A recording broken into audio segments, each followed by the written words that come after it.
Yes, indeed. Yes, indeed. We are live. We are Good. live with the people. Wes Darling is there. Sharon Baker is there. How you doing, y'all? Can you hear me okay? I always Yeah, baby. have to depend on the the, the people listening to the broadcast. But hi. It's Friday, July Hello. 2nd. My name's André Chumley, and we're here on Make Weird Music YouTube. And it's one of my shows on this fantastic venture called Make Weird Music. This is Confronting Creativity, where I sit with artists and just talk about the creative process and really how the hell they're doing. But tonight or today, depending on wherever you are, we had someone watching from Japan the other day. So good morning, Japan. But this day, July 2nd, I've got somebody who is one of those people where the introduction alone would be 25 minutes. But this is a man who's he's a composer, he's a saxophonist, he's a keyboard player, he's an experimentalist, and a lot of you have discovered him through Sad Happy or Critters Bugging. The Dead Kenny G's is one of the early things I heard him do. Garage A Trois, of course, with their recent record we're going to talk about. Dark Wave, one of my favorite things that he did also. Serpico, he's played with Roger Waters. He's been in a couple of Les Claypool's bands. And then, most importantly, he's got the Skerrick world, the Skerrick band and the Skerrick projects. Crack Sabbath, that's also coming up. I mean, look, I could go another 20 minutes just talking about the music this man does. He's nonstop, he's tireless.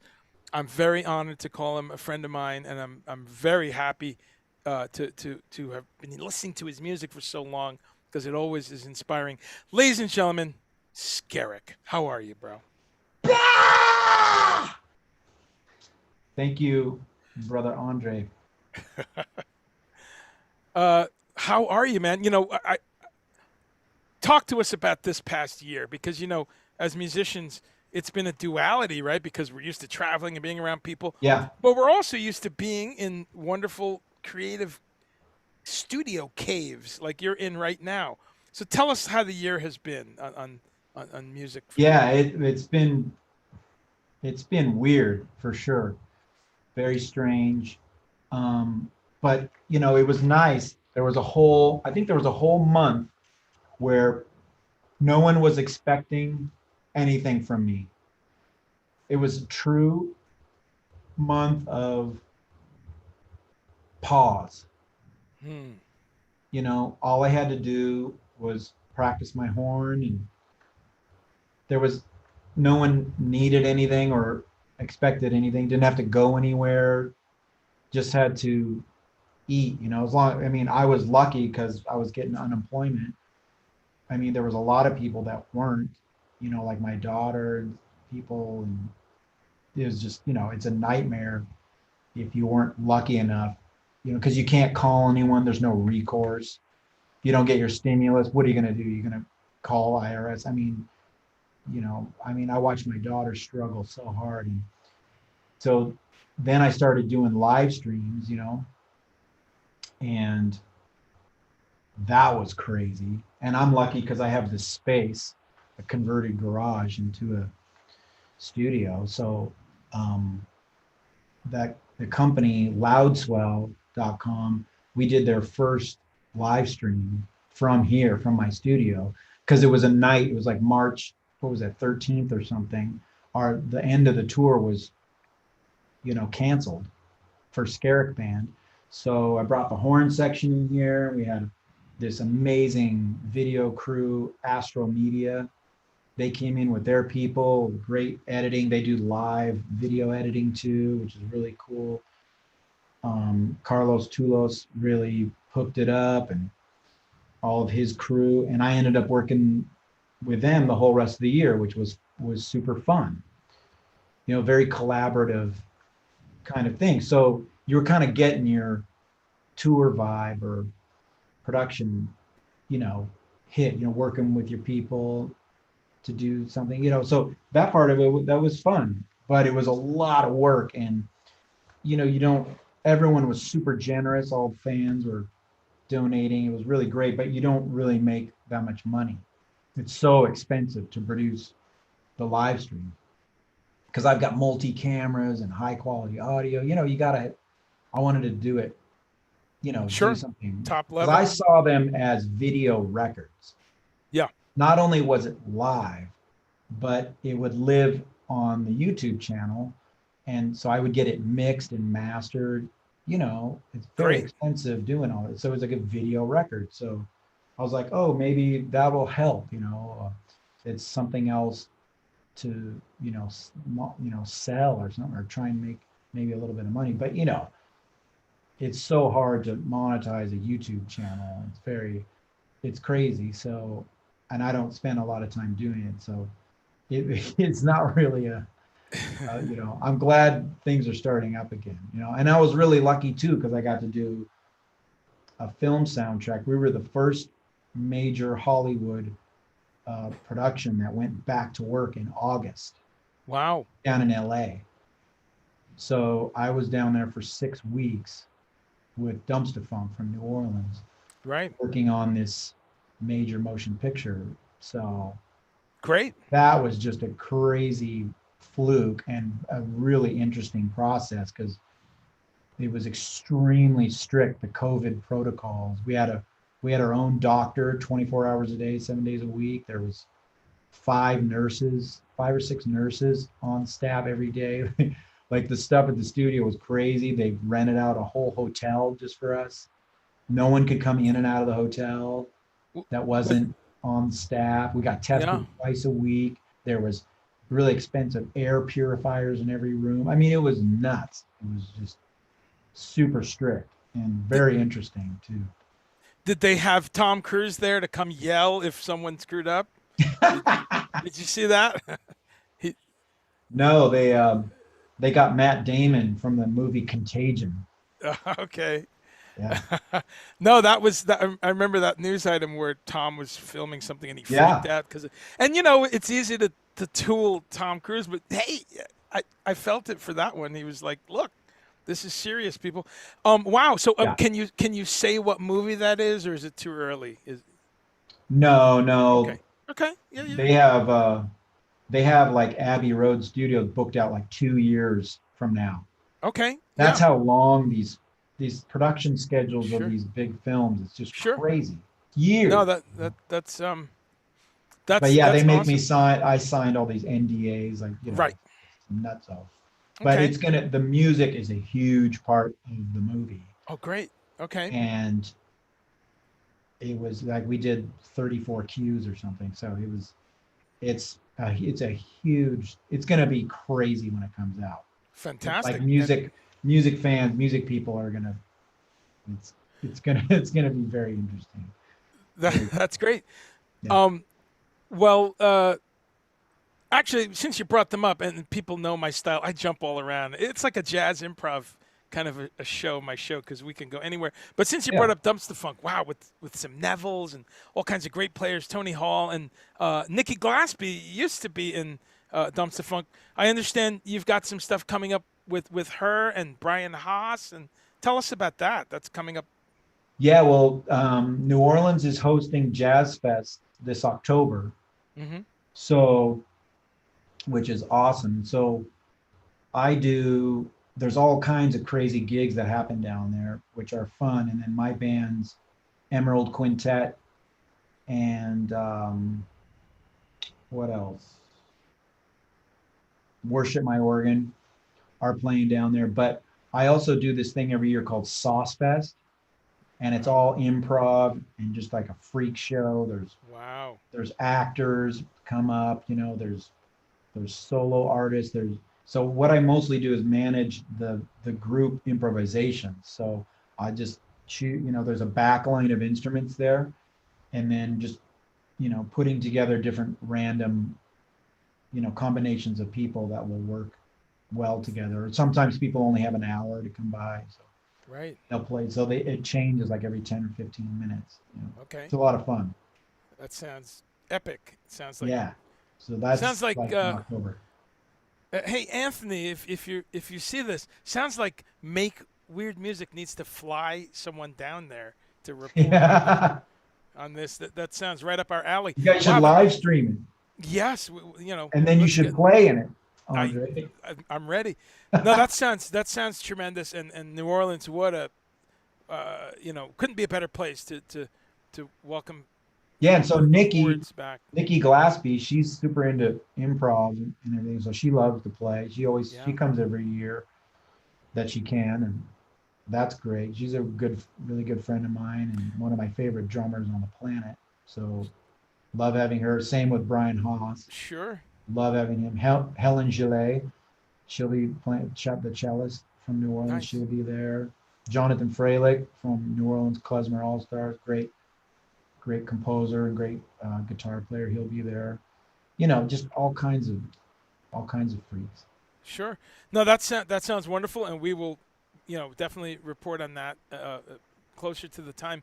Yes, for those of you who don't know Nikki Glaspie, everyone on that list, what a great list of musicians. But Nikki and Brian, it's funny because I've been watching these videos of this Mike Dillon tour. They're on tour right now, Yeah. and I just watched the video, and what a powerful and sensitive, incredible player Nikki is. And you don't often hear those words together. She can just crush it, but then she can play beautiful, sensitive stuff. And she's amazing, as is Brian. So I can't wait to hear y'all get together. Now there's a few other things you have coming up. I want to back up a little bit and talk about Seattle. You're actually born and raised in Seattle. A lot of people are in Seattle are transplants. They came there. So I want to talk about that a little bit. Take us back a little bit to the early time, especially I always want to ask creative people, when did young Skerrick realize, nah, I don't want the blue pill. I want to go into the crazier. When were you playing? Is there something you heard? What was your moment that you were like, it's going to be that way? Well, let me tell you, Andre, I was in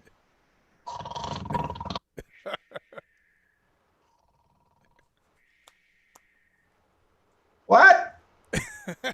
Hello? Oh, sometimes I doze off, Sonny. You need the Hunter S. Thompson cigarillo. Yeah, I was trying to figure that out. I don't, because I was really lucky in high school that this bass player, he was 1 or 2 grades older than me. And I think I was in 11th grade. Okay. And he said, he came up to me at school once and, do you want to try and play in this fusion band that we have? And they were playing, Zappa, Dixie Dregs, Gentle Giant, all kinds of stuff, music that I hadn't really heard of. I was listening, I was super into Zappa, but I think that came later. So he really turned me on to all kinds of stuff, Alan Holdsworth, and Weather Report, Jaco Pastorius. And that's when I started really listening a lot to Wayne Shorter. Wow. And so through all those people and we would go to the record store all the time. We couldn't go to the new record store. There was a used record store called Cellophane Square in Seattle. And you could get used records for like $2 or $3.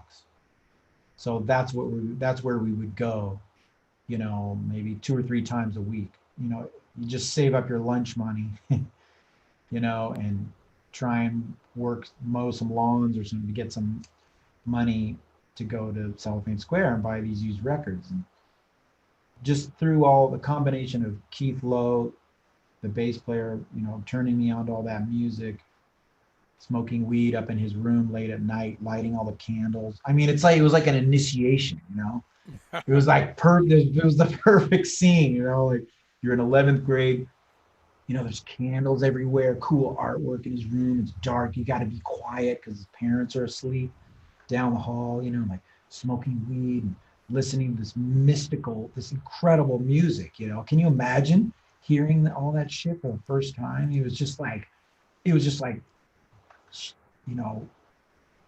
earth-shattering, universe-splitting.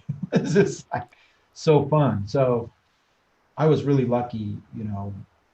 I think most people, there's always someone to blame, right? Or who turned you on to punk rock music? You know, Right. oh, it's like Steve's older brother did, you know, or something, you know. So, and Keith was also bass player in Seattle Youth Symphony. So I was also getting turned on to Stravinsky and all this great symphonic music as well. So it was a good time. And then after high school, I saved up all my money to go on this trip, kind of open-ended. You could get these open-ended tickets for like $500 or $600. And I went all around the South Pacific, Australia, New Zealand, everything. And I played this free jazz festival in New Zealand just as a tourist, you know. And they had this open jam at this one thing. And I could, you know, I had always been playing with rock bands in Seattle, like 10th, 11th, 12th grade. And I just found that I could always hear what keys the guitar players were in. So I got really good at playing an E, an Yes. A, you know, and so I could just always hear that really good relative pitch. So it was like easy for me to just sit in and jam with people. So that just kind of carried over into more different kinds of improvisation. You know?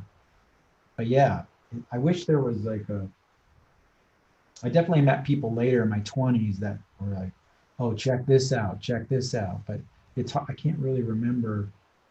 I wish there was more of a defined moment for like the really weird shit. You know, it's kind of more like the inevitability of gradualness.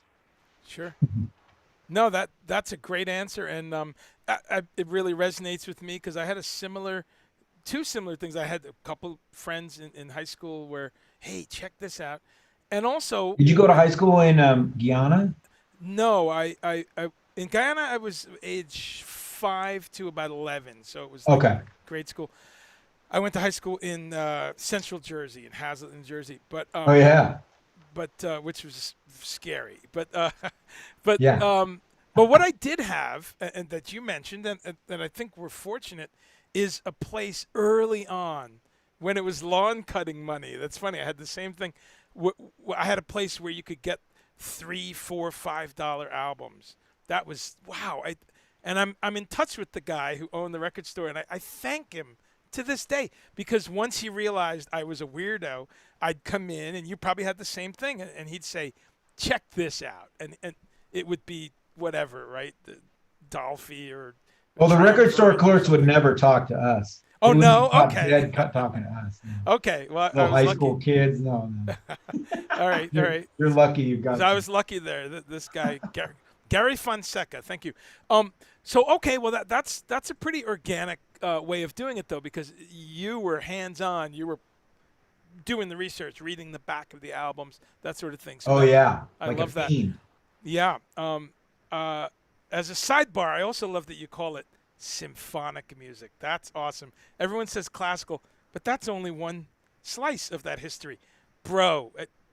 I love you more each year. And that's a tiny thing, but people don't realize. So okay, so and you were traveling in New Zealand and stuff, played with your saxophone, obviously. That's a wild story. When did you pick up other instruments like keyboards and guitars and percussion and things? All at the same time, or Well, that was like in high school too, because you know the bands. A lot of times the bands only had guitar players and bass players and drummers, so the sax player would play auxiliary percussion or keyboard parts. So at one point, I had a older friend of mine who was a keyboard player. He helped me buy some Hammond M2 or something like that. You know, one of the shittier Hammonds, Hammond. and so I would play that with some of the band. You know, you're just kind of like try and pick out like a Santana tune. Do do do do do do do do do. You know, do do do do do do do do. Wow, some good riffs. You know, but I wasn't very good. But I stuck with it, and I could always find a place for it if because I played in so many bands that didn't have guitar players or keyboard players. So it's like, oh, a chord would be nice here, like say it like in Critters Buggin, or Right.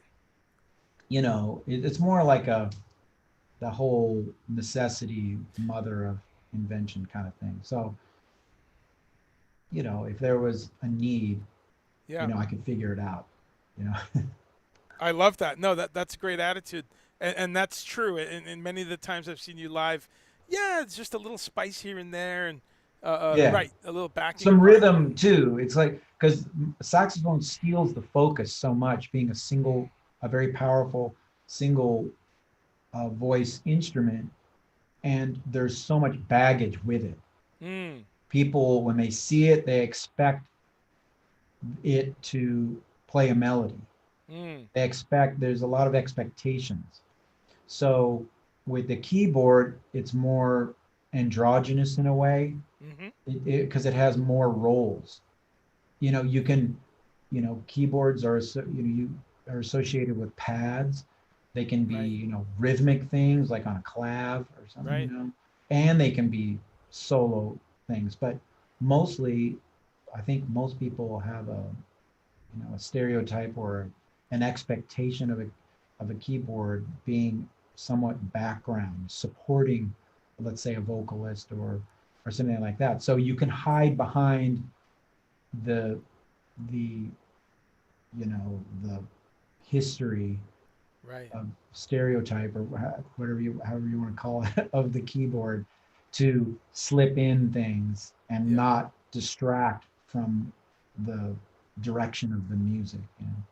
Kind of like how Miles would do stuff, Sure. in the 70s. And, Yeah. Always um, had a keyboard he, over he there. used it more powerful. He used it in a more powerful way though, because he was like initiating changes, Right. or changes in a song, or a new chord quality, or a new root movement or something, but very brief. It was really cool watching him and how he used it. It was really good. It's. I'm glad you brought him up because you have these people who are just towering, and he's one of that short list. And you're right. Listening back, the older I get, the more your ears develop, and you realize how much that guy was doing in a subtle motion like that. So that's a Yeah, great and touch then point. like, and people are so into synthesizers now. I mean, like that Oberheim sound he uses on Right. Star People, it's Right. just so, I always loved it. It's just so fat and crazy, and it's just cranked in the mix, like Yeah. bwomp, bwomp, bwomp, the best segue between songs ever. It's just so great. So yeah, super fun, man. That's Miles is awesome. the ultimate teacher too on how to play in a band, and It's how to lead a band. It's just, because he's allowing everything to happen, and he just nudges things here and there. right. A lot of people, musicians, say like, "Oh, he never talked to us about the music. He never told us what to play." It's like, I'm just like, yeah, I don't know about that. I seen plenty of times where he was pointing Yeah. on what part of the ride cymbal he wanted Ricky Wellman to play on. Right. He was pointing, and it was like he'd be like close to the hump or something. And he's like, no, no, like he wanted Right. it on the bell, Yeah. on the hump of the ride cymbal. Tang the hump. So, like he's very specific about what he wanted, I feel like. But he just had different ways of, conveying that. Right. Yeah. That's what. Those are the stories I hear. Yeah. And you're right. It's very a lot of subtle. The nod of his head or raising an eyebrow. No, that's there's a lot to learn there for band leaders. Yeah. Yeah. Um, Yeah. Another segue there that's a nice one. Talking about synthesizers, and I know you've worked with so many synthesizers, and I want to talk a little bit about what you do in your saxophone world, where it just becomes another animal. But let's touch base a little bit on this new Garage A Trois album, um, Yeah. w- uh, uh, which is which you play some synthesizer on. You play the the modal O1 synth. Is that correct? This is The so, folks. the O2, I O2, think. folks. This is the new Garage A Trois album, and we have some links going here. We've got the not Garage Band, the Bandcamp link for this new Garage A Trois record, recent record. And as with all of our guests, we say check out their social media, check out their websites. We're going to be linking those today. I think we already have. Thank you, Sharon. And this new one's called Calm Down Cologne. So we're going to talk about that a little bit. But let's start with some of your synth work on it, because I love that you always have a different keyboard in the mix. You always tell us about that 002 and what brought you to that. Yeah, that's an amazing synthesizer made in the UK, and it was the producer Randall Dunn's personal keyboard. So Garage A Trois, those guys, Charlie Hunter and Stanton Moore, we had a 3-night run in Seattle, and on the last day, hey, let's record in the day before the show. And everyone was available. The studio was right across the street from the venue, right. So that was cool. And Charlie, he didn't want to play any tunes or anything. He just wanted to improvise. So, and he just wanted to play some grooves and just be easy. So we just went in there for the afternoon, and I mean, everything those guys record is just incredible. So you just have to have someone fast and really good to get it, capture it. And Randall Dunn, I've been working with him 25 years or whatever, something. So he knows us and what we do, and he was just, great to do. And so he brought the synth. And since we're all improvising, I just wanted to make the sound as full as possible. But everything on there is live on that record. It was recorded live in the studio. So with the left hand of the saxophone, I can, starting on F concert, I can go chromatically from F to E flat concert. So I've almost got an octave there, right? Wow. Just with the left hand. Mm-hmm. So the right hand, I can play lines on the keyboard. Nice. And there's some people that are really good at that, like Peter Applebaum. Right. The sax player, like he's also an amazing keyboardist, like incredible. Like he could never play saxophone again and just crush the music world. It's like he's a beautiful pianist, incredible composer, conceptualist, everything, you know what I mean? So he does all these voicing things, great chordal movement stuff. And what I try and do is just emphasize melodies so it sounds written, It's all about fooling everyone. Right.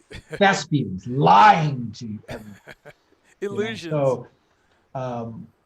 So it came, but there was some really magical stuff that came out, because Charlie started doing this little 2-chord pattern back and forth, on this one song, and I was changing with him, and the synth with the sax just sounds so good. There's also a Mellotron I had, right, and my Rhodes 54. So it was just, it was a total blast. And Charlie, he did that whole record with no headphones on. Wow. He did not hear a note that he played on the entire record.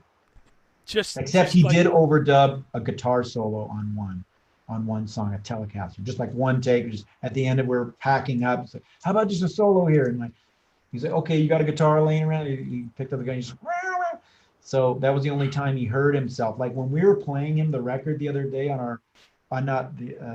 the other month in April, he's like, oh, this sounds really good. Right. He hadn't even heard that. That's the first time he heard. I mean, how does that even happen? Who's done that? Who has played a record and where they're playing 2 instruments at once? It's a rarity. Well, you guys move so fast. And folks, for those of you who don't know, Garage A Trois, and it says OG on the album because it's the OG OG Gap. group. That was the original trio. OG Gap, yeah. It's Stanton Moore on drums and Charlie Hunter, the wonderfully inventive guitarist Charlie Hunter. What a trio this is. Again, so we got the link up there, and I'll just show people real quick what that looks like. Here it is. Yeah. And a little bit of sound there. And this is let's just listen for a second.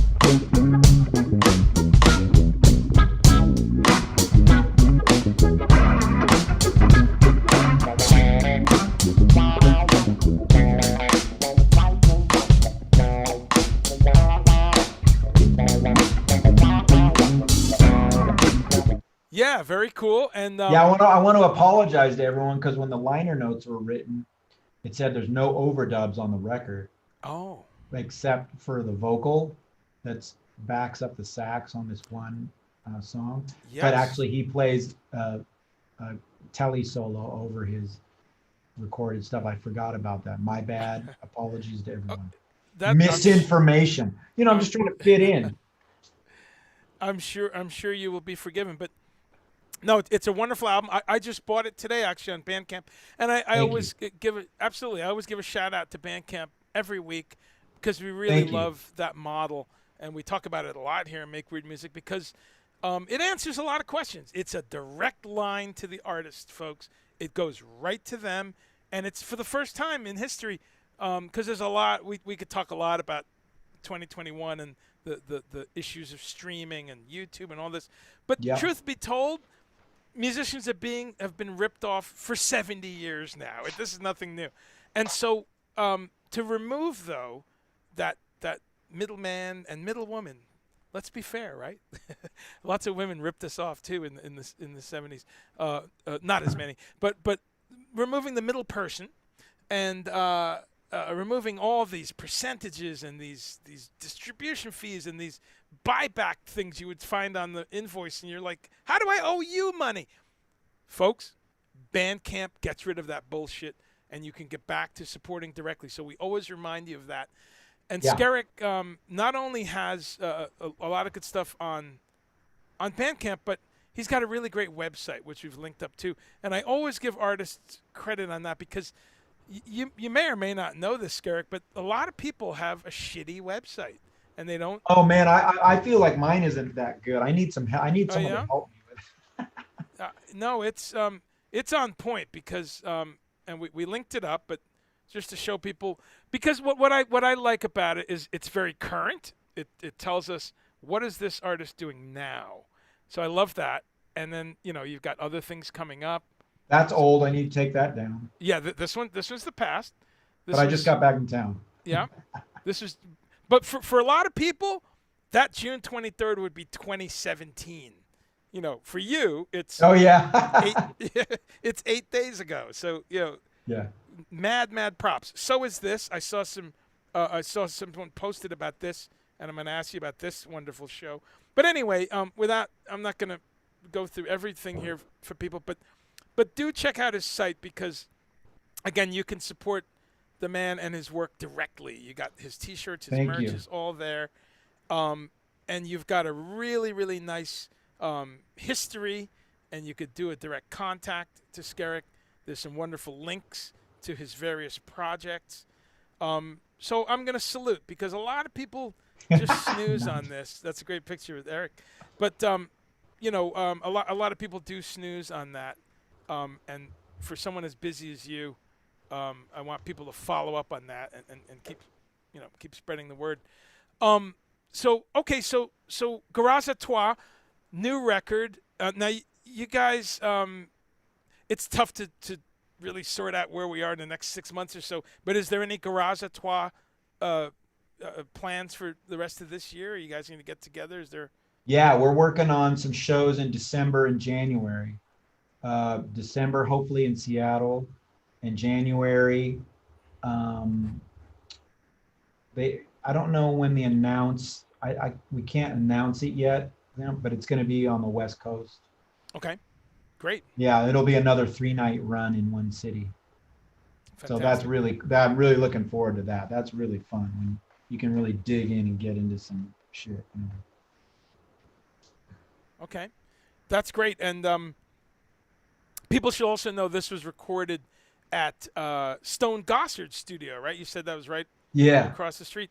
And that is that's so cool, and that's a long relationship with all the Pearl Jam guys. Yeah, he's an amazing, generous force in the Seattle music scene, and has been for, since the early 90s. He's enabled so many projects, and through, he had a studio. He built a studio in his house in Critters Buggin. I think we recorded the first record there, our first record, Guest, right, in his home studio. Then he moved the home studio to the spot. I actually helped him find the building where his new studio is now. And so, he's just a really quiet, generous person, and just so many people he's helped here. And yeah, we're still good friends today. And it's he just makes me laugh. He's a really smart, funny guy. That's fantastic. So that's another thing about the record, folks. And again, just to this is in a pro, another funky one. Then I really like Numinous closing one. Weird keyboards. That's the modal.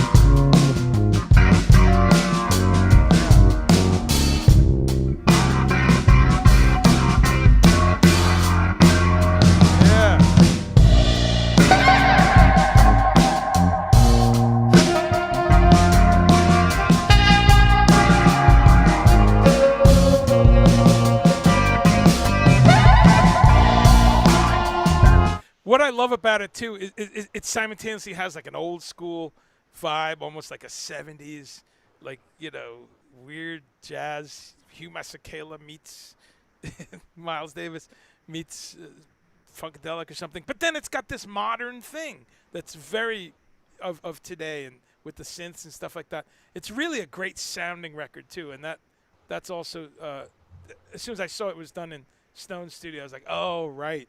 It's gonna, Yeah, and Randall Dunn mixed it. He recorded and mixed it, and it's always,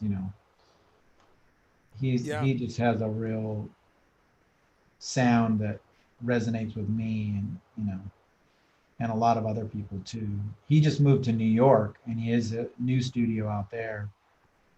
And we just recorded the new Darkwave record with him at Strange Weather, and then he's gonna mix it at his studio, Circular Ruin. Okay. So really excited about that. And the new Sound Cipher record is done too. We're just getting artwork together. Jeez. Too. That's Tim Alexander from Primus on drums, Tim Mason on modular synths and bass, and then myself. And Randall did that one as well. That's great. Yeah. Good times. Very good times. Yeah, Tim. I don't know Tim, but tell him I said hi. We hung out a couple times because Adrian Ballou opened for Primus when I was with them, and wonderful guy. Man, you're I love it. Just as we're sitting here, even though I try to keep up, I'm hearing about stuff that I didn't know was happening. Yeah. Now I love Darkwave, and folks that have not checked that out, that's you and Deitch and Medeski, right? John Medeski and Adam Deitch. What another great group, and I have some of that. People should just go check that out with a new record coming. We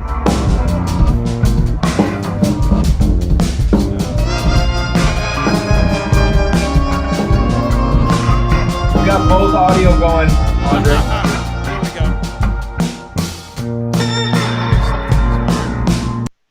There we go. All right, let's try the technology again. There we go. I was like, damn, that's a similar sounding synthesizer. There we go.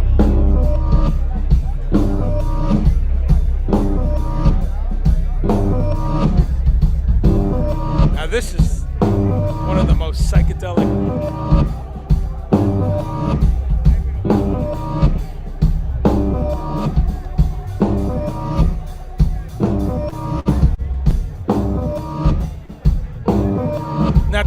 little bit about the mandate of Darkwave. Was it specifically to be?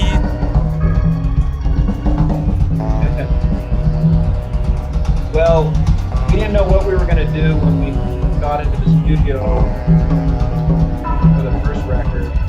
And then everything started sounding like all this soundtrack music. Okay.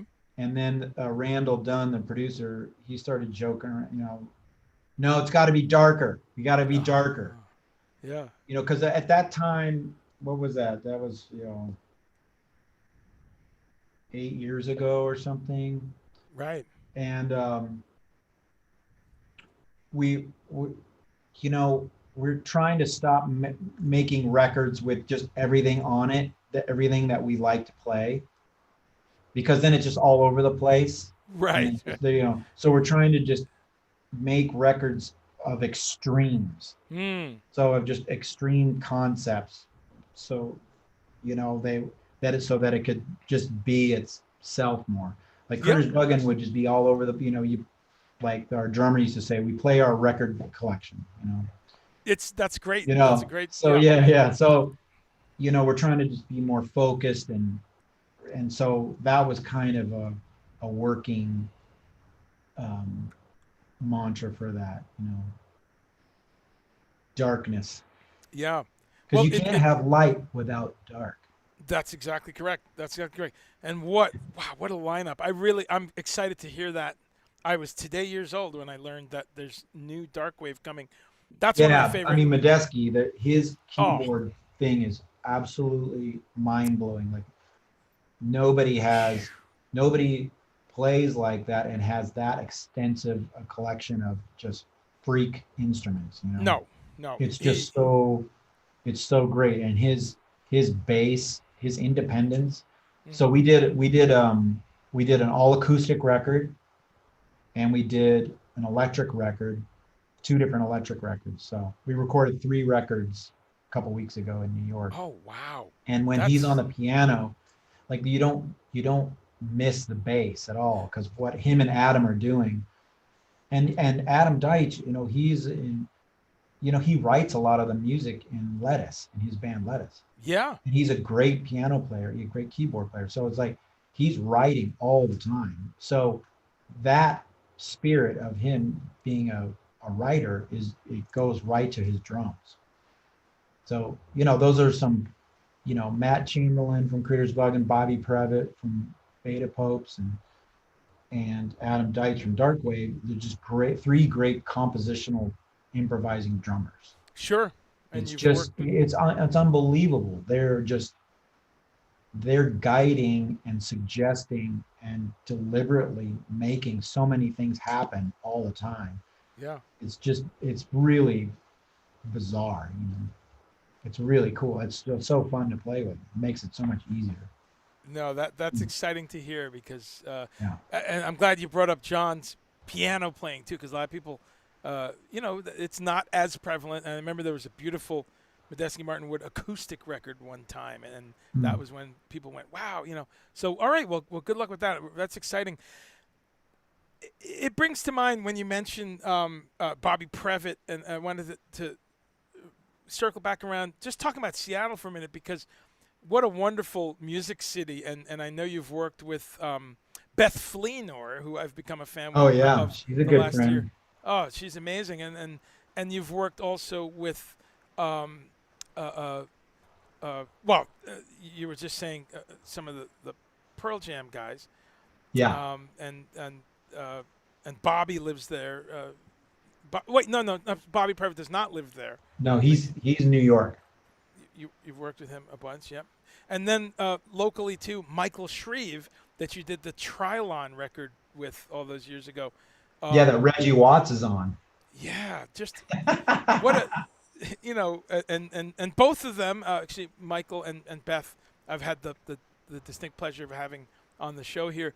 But talk to us a little bit about the Seattle energy, because Seattle, everyone knows the whole flannel 90s thing, and it's famous for rock and roll and Jimi Hendrix and all these amazing Heart and all these rock and roll. But you've also got this incredible art music, avant-garde, experimental, just amazing.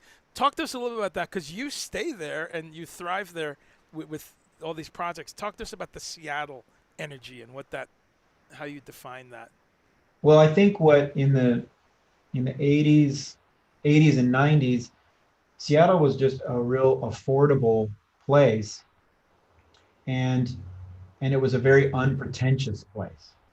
So that's what I think that's, people like Kurt Cobain and guys in Soundgarden were they I think I feel like they were attracted to elements of that. I feel like a lot of that early Seattle rock, like Melvins, Nirvana, and Soundgarden, was a reaction to all of that just fucking awful hair metal that was going on in LA at the time and just dominating everything. It was just Yeah. gross. I mean, Yeah. fuck that shit, just all, and it just represented all the commercial, the worst part of humanity, just like, I mean, outside of death, outside of, Who's a good band? the, the, the portions of humanity that actively kills the war machines, on a cultural aesthetic level, the genocide that was LA, coming out of LA, it was inevitable that a reaction would happen. You know what I mean? A pushback. Yeah, that makes sense. It's absolutely, SST records and the punk rock, in the 80s is, and Ronald Reagan, all these assholes, that's that all that, created punk rock and everything, and so that's what was going on up in Seattle, and so, but it was just like nothing would ever happen up here.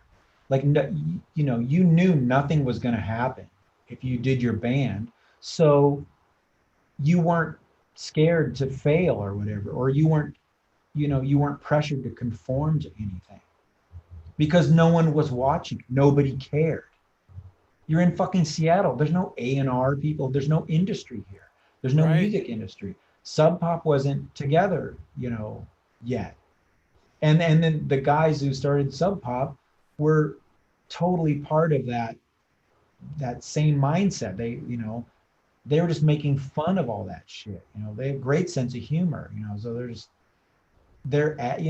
I'm sure you saw their ads in the late 80s, early 90s, super magazines. Self-deprecating Right. shit, like just making fun of this industry. And so, that's a big component, big part of it. I mean, I was more into jazz and crazy experimental shit and improv stuff. So whenever I would go out and see those bands, PAs back then were shitty too.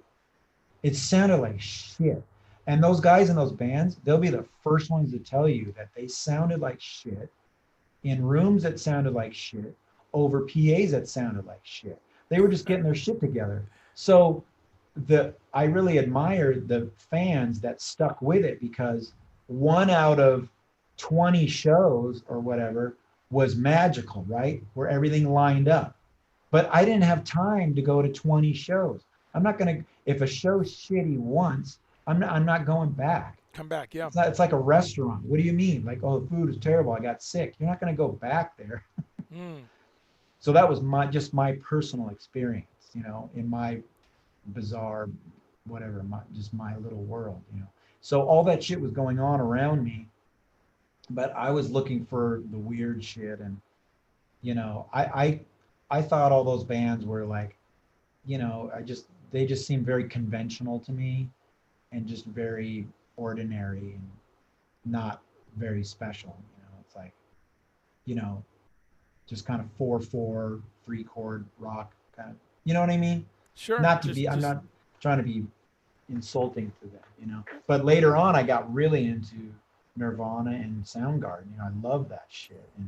And I love riff rock. So some of the Alice in Chains shit was cool too, and then I started working with those people, and it was like, oh wow, these guys are really cool. Like Barrett Martin from Screaming Trees. Mm-hmm. You know, we started Tuatara with Peter Buck and Right. Scott McCoy, and you know, it was that was really fun, and I'm still good friends with those guys today. And they're just super open-minded. You know, they might not sound like it. In their own thing. Yeah. Yeah, Yeah. you don't go to REM and think, oh, the guitar player was listening to A Love Supreme today. You're just not Yeah. going to hear that in their set. You're not hearing that. But that's what happened.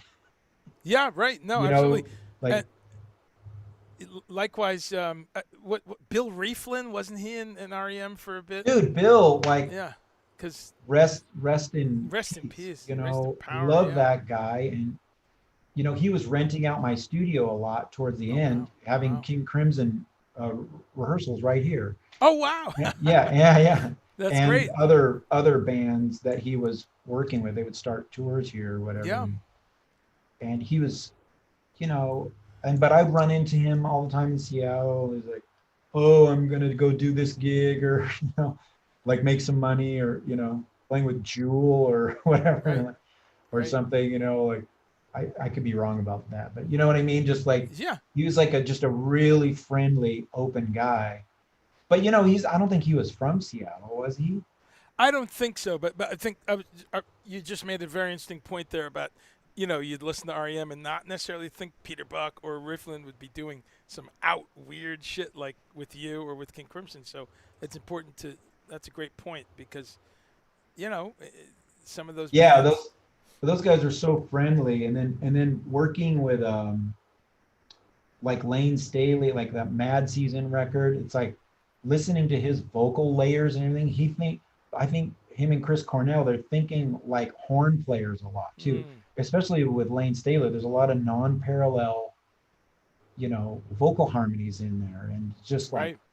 just not only great conceptualizing and writing, but being able to perform it, Yeah. you know, and have this, you know, instrument, this voice. Those guys, I mean, those are great sing. Look at all those singers from here: Mark Lanigan, Lane Staley, Chris Cornell. I mean, it's Yeah. amazing. Yeah. You know, they're from here. You know. Yeah. Ann Wilson. Yeah. Oh Yeah. yeah, No, Hart. You know, it's and, you killing know, singers. Yeah. or Jimi Um, Hendrix. You know. no, that's a great perspective on it. Let me. I want to make sure. I'm having such a fun time. I sometimes I forget some of the YouTube people, but let me just say hi to some of the YouTube people. Thanks for tuning in, people who are there now or later. Wes Darling is saying Critters was my intro to Skerrick. I saw them in Arcata 20 years ago. Wow, over 20 years. Yeah. That's awesome. Um, let's see. The Mad Season. He went on with the Mad Season record, which just came up actually. Um, let's see. And also saying guest and host were transformative albums for me. Yes, they were. Um, a lot of people just saying they're having fun and it's good to be here. Again, folks, we got all the links up there. Grab them and bookmark them. We got Skerrick's Bandcamp, his Facebook, his Instagram. And this is a man on the move. I can't keep track. And so I'm glad we have social media. And once in a while, we can say, oh, shit, he's in Japan. Oh, nope, that was yesterday. It's London. So hook up with that because you know what's cool is it's like every couple days it's a different project or every couple weeks. So if you love as much music as we do, being on a channel like Make Weird Music, you know he'll pop up somewhere else. So Yeah. definitely dial in, and especially as he ramps up to get real busy now. Um, Michael Shreve. Yeah, okay. So just a lot of people saying some fun stuff. No real questions per se. Okay, cool. That makes it easy for me. I wanted to. You just mentioned also one of my favorite bands you did, and you mentioned the politics of it all, which I can't skip over. I also want to applaud you for always being outspoken, talking about these social justice issues, talking against racism, sexism, anti-LGBT, bullshit nationalism. I mean, you've always spoke up, my brother, and I thank you because a lot of artists are like, well, I don't know, I gotta. No, you say what needs to be said about artists' rights also, and so many things, and you keep it with a sense of humor, and then you get right back to the music. So keep doing that. But one of the bands that has built into it this cool comedic and political vibe is, of course, the Dead Kenny G's.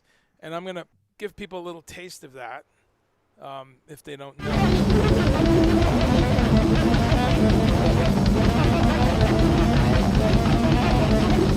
This is Red Rocks.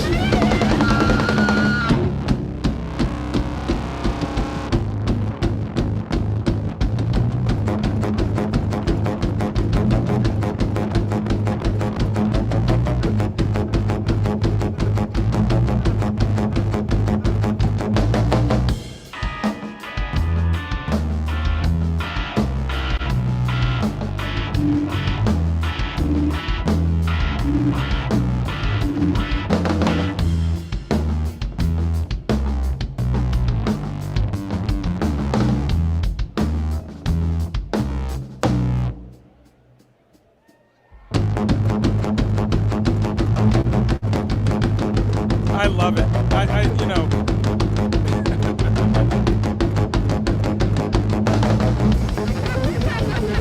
That's one of my favorite. If you like, what I tell people is like, don't ever look at videos of us unless we have the wigs on. Because okay. I fucked up that song, and like we play that song correctly later on. When you have the wigs on. Yeah, like that was the beginning times, and of course, you know, that's the drag with video. Like you can't control it. No, it's Prince true. tried. He was pretty good at it for a while. That's true, right? You know, no, well, yeah, we all know what that's like. Those of us who play and no video does justice. But you know, when you flip it around, and I've watched a lot of this show, and I love that it was multicam, so you can really see what y'all are doing. Oh yeah, yeah.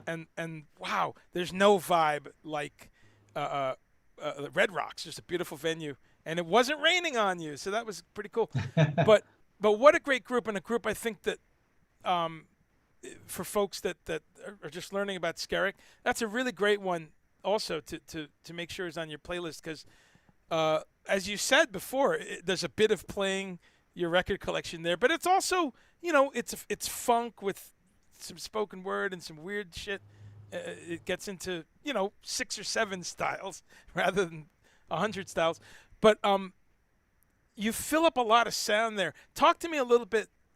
You talked about your keyboards before. Talk to me about a little bit where your saxophone is right now, because I love that every time I check it out, you're doing something different, whether it's ring mods or echoes or looping or processing. What's kind of a new discovery for you to torture your sax sound through? Well, you know, I put together a little travel rig for my effects for some gigs that I did recently. Mm-hmm. And I use a lot of Eventide stuff. Mm. And I wish I could tour with 4 Eventide Eclipse rack mount units. You know what I mean? Oh man. I have one, and I'm lucky to have one, but you know, I can't afford to move it around. I don't have that Fripp money. So, you know, or the 3-piece suit. Right. So maybe that's the problem. If I get a 3-piece suit, I'm gonna fucking be able to have the cartage. Maybe suit equals cartage. That's right. So and the punk rock wife singing with you every Sunday. That could be. But I got to replace my bigger rig that has all of the factor pedals on it, the Eventide factor pedals. Mm-hmm. I got one of the H9s. And so I keep my iPad on stage right at like waist height, and the H9 communicates with the iPad via Bluetooth. Right. So I can fucking dub out all of the pedals on there, and it's really fun. Sometimes, like Randall Dunn was over here a couple months ago, recording some overdubs on making the new Kuik record. Okay. You know about that band that we have with Bernie Worrell?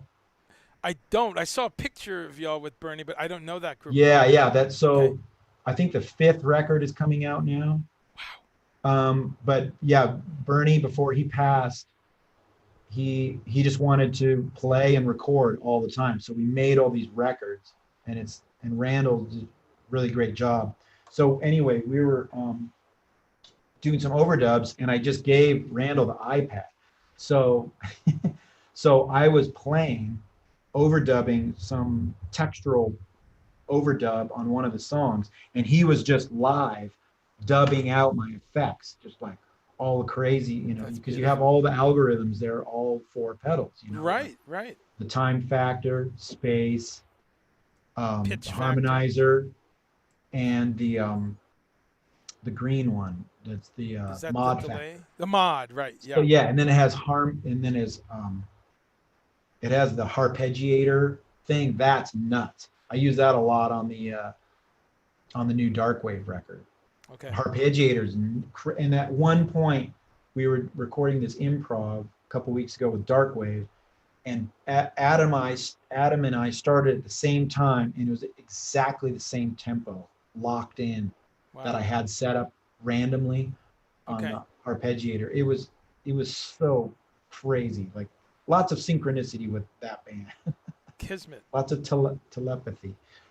So that's really fun, using that, learning to use that, the H9, and just a much more compact rig. And so that's really fun. Is that what you were asking? Were you asking about that kind of stuff? Yeah, no, that's great, because I always love to bring it current too, because sometimes, interviews people just talk about 25 years ago. I always want to. Maybe a little OCD about it. I always want to know, well, what's next? What are you doing right now? Well, I like the new. I love those new Maris pedals too. Oh, you know that company, Maris, MERIS. Okay. Really cool. And I have a new concert on my Bandcamp page, and there's a piece on there where I use this Maris Auto Bit pedal on basically the whole piece, except for the end. And it's all built around this one effects array that has a really dark sound and really interesting. It's a barrel mic. So it's a bit crusher. Let me. I love bit crushers. Yeah, I love. Yeah, it's that idea of it's super bit crushy like that. Yeah, making something crunchy and nasty. Yeah, there it is. There it is. Wow, I like it. I use something called the Alesis Bitterman that does some similar, but look at what is it called? The Alesis what? Bitterman, BITRMAN. It's from years ago. But it crushes and makes it nasty. But look at this! Wow, sequencer, all kinds of. Okay, well thanks for giving folks. Yeah, and the programming of these pedals, the Maris pedals, because there's a couple pedals that have that same layout. Right. It's amazing what you can do with them. Yeah. It's far beyond any other conventional just floor design pedals like that. Sure. But there's this piece on here. It's called Steve Molly on the Bandcamp page. Oh yeah, right. Mm-hmm. And that has the auto bit on there and the boomerang. I love using the boomerang because it just it's just dirty and hissy and just rebellious, terrible. Yeah. No, that's awesome. No, that does answer my question wonderfully. And that's a new piece that just came out a couple months ago too. Yes, I did check. I checked that one out as well. And as I said to people before, just go dance around on Bandcamp and you'll find a bunch of stuff with Skerrick. But this is solo Skerrick release that's out there. And there it is. Yeah. No, Dick Kenny. Once again, we've got folks. I'm still learning here. Let's get rid of that. There we go. That was the Dead Kenny G. Shh, here we go.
Wow, and yet another side, folks, kind of a more ambient, floating side.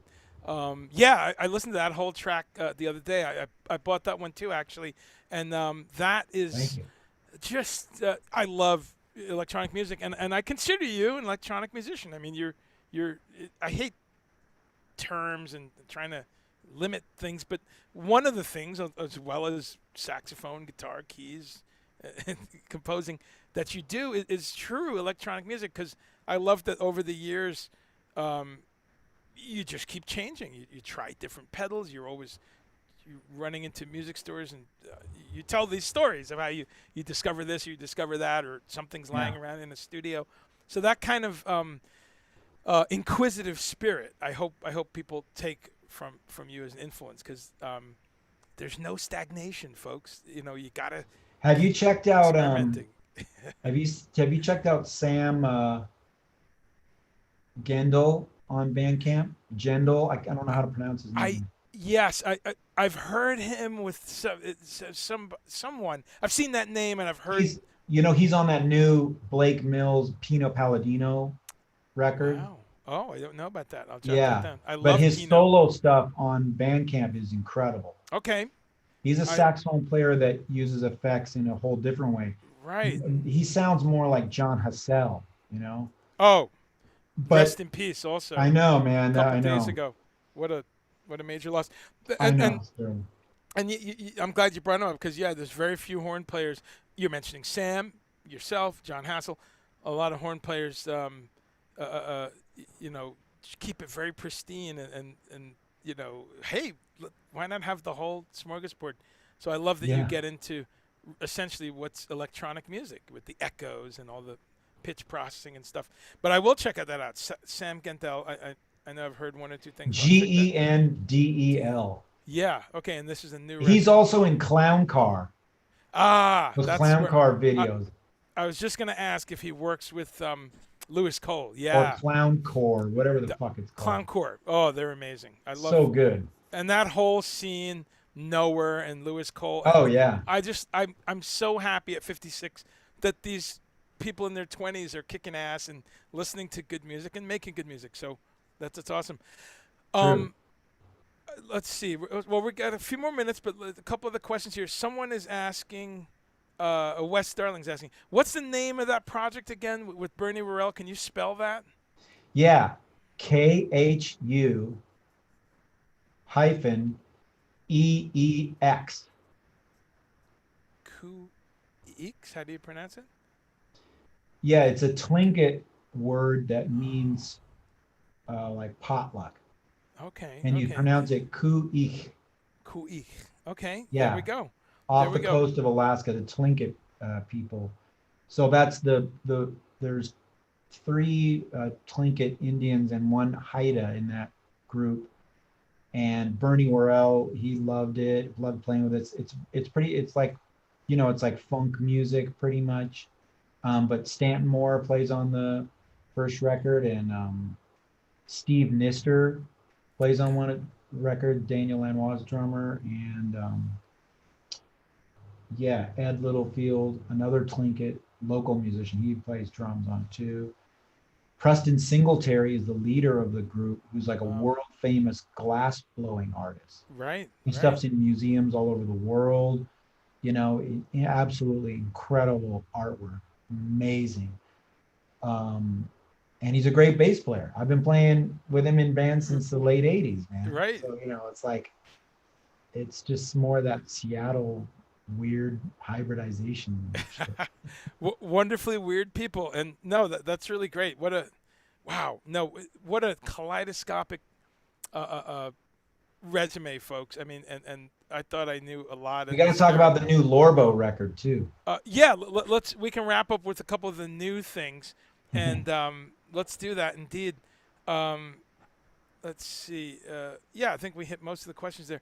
Yeah, talk to us about the new Lorbo record and about Lorbo in general and where that's available. Is that, yeah. Yeah, though, this is I don't play saxophone in Lorbo. It's just keys, and I wonder if my camera will. I wonder if it will see it. Ooh. See.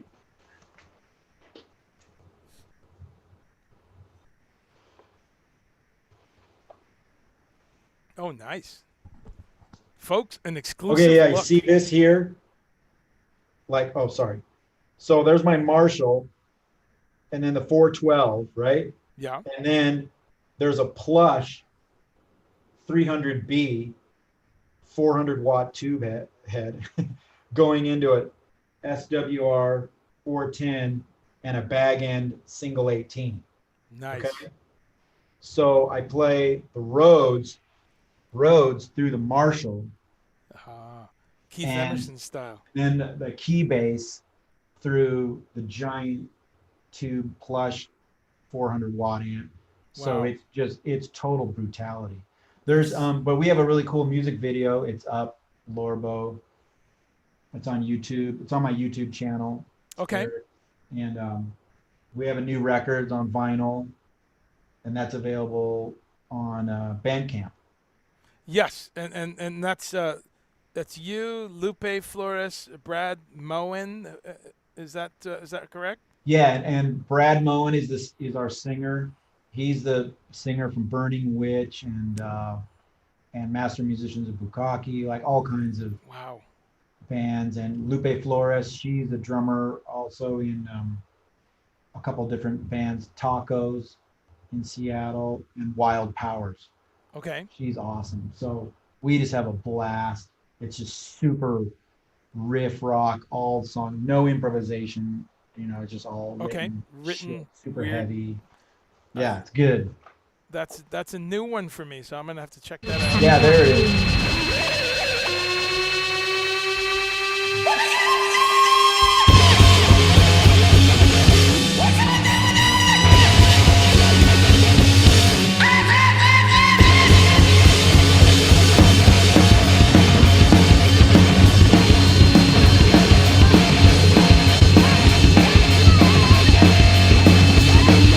Oh, that's an insta buy.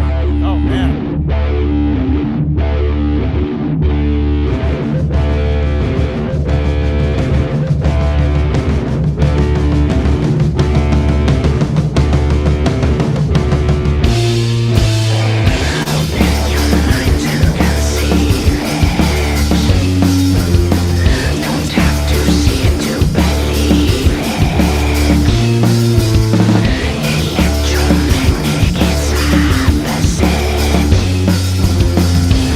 Well, that's fantastic. I didn't know that one. So okay, bookmarked and grab that for the iPod.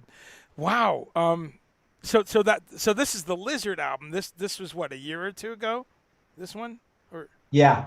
okay. And so the new one any day now, or like what, August? No, this is basically the new record because we weren't able to tour it.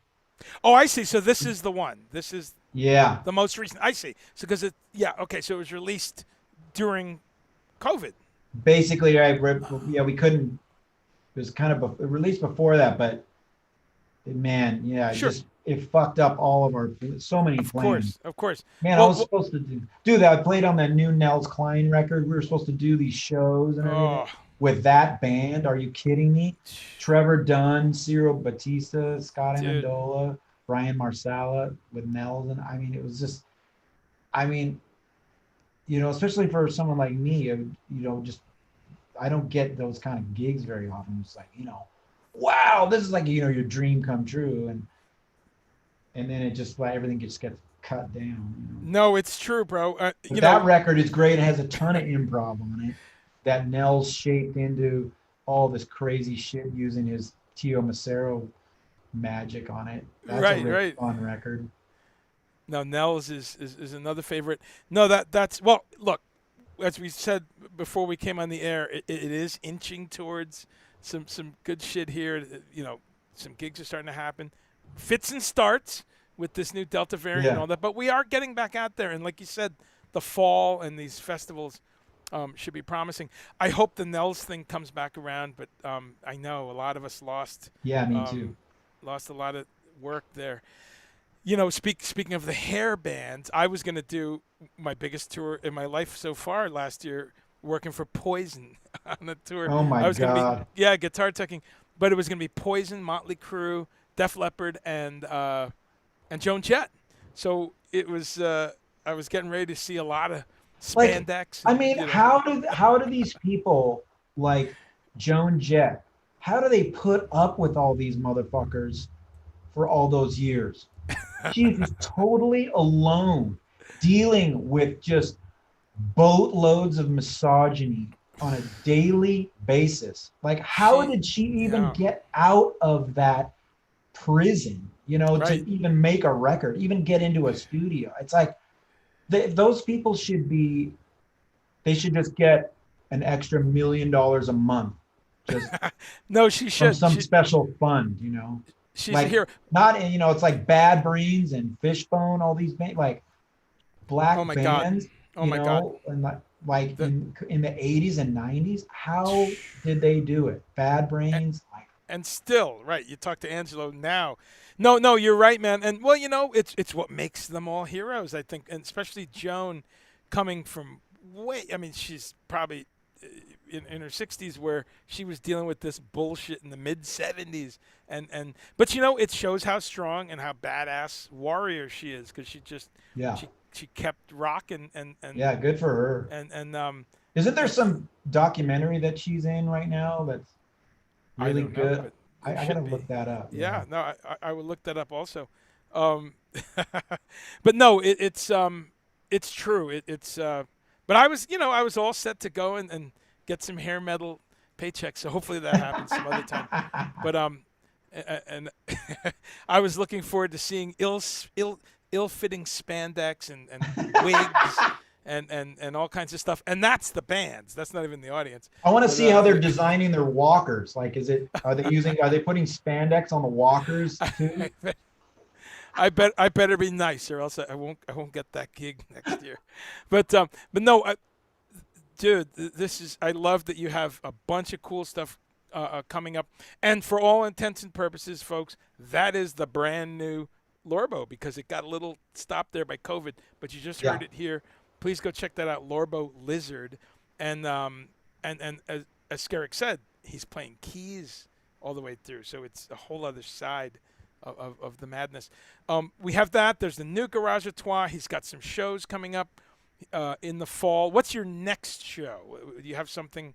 I know people can look at the website, but just in Seattle, Crack Sabbath is playing July 9th and 10th at the Owl and Thistle.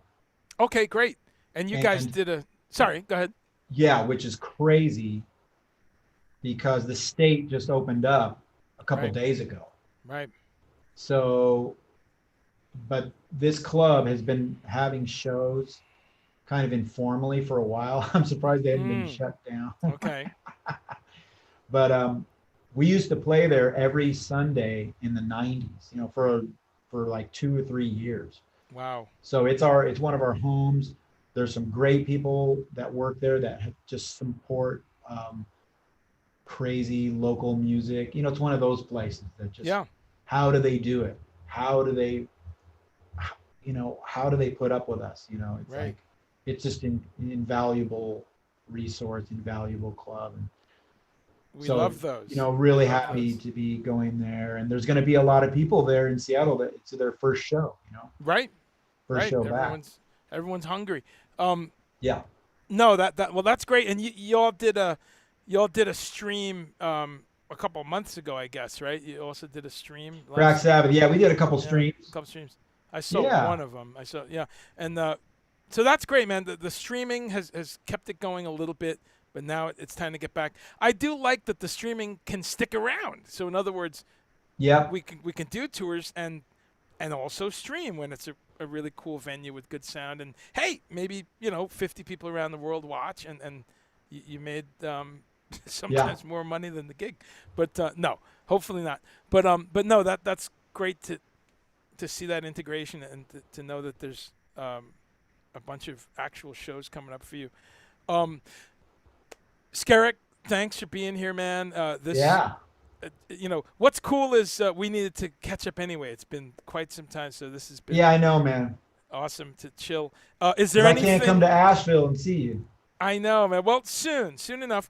Is there anything that I forgot or that I missed that you'd like the folks out there to know before we sign off? Well, the new True Loves record just came out too. Okay.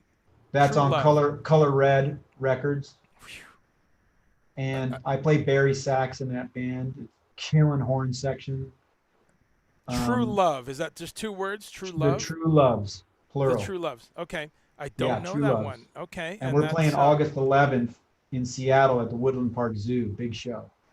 Right. Okay. Yeah. I did see a picture of this band on your website. Man, no, it's really I love horn sections. right. Now that's a whole other angle, folks. So check that one out too. The True Loves. There they are. Yep, And, Sunday afternoon, the new record on Color Red Records out of Fantastic. Colorado. Okay, so there it is, folks. You can go seek that out. Horn section. We love that. That's a whole other angle on things. Super And, deep, man. These guys are great writers. Yeah. No, that is.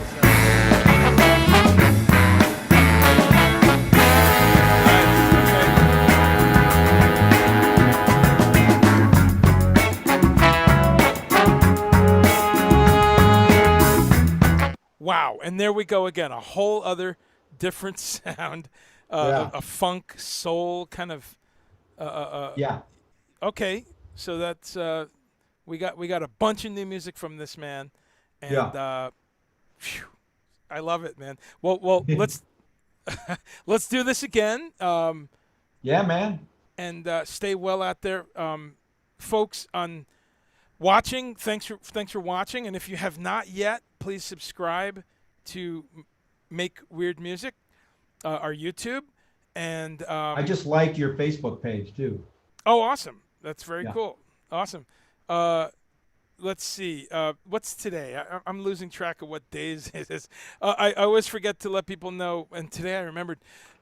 In a couple days, I've also got another show on Wednesday that's a lot more focused on gear and equipment. It's called the Gear Spotlight.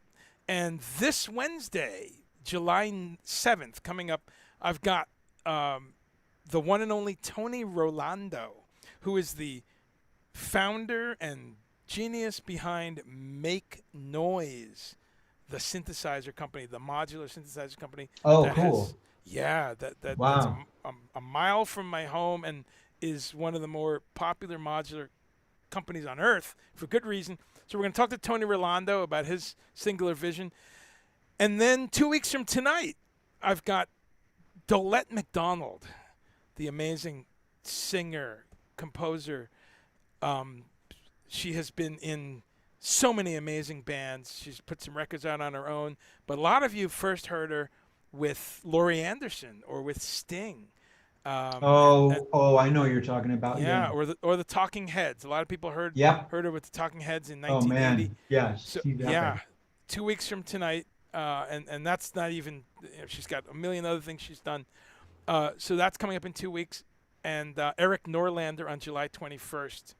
So a lot of fun stuff coming up, folks. Thanks for sticking around. Please subscribe and like, and we'll see you soon. Skerrick, stick around for a minute, and I'm going to sign off here.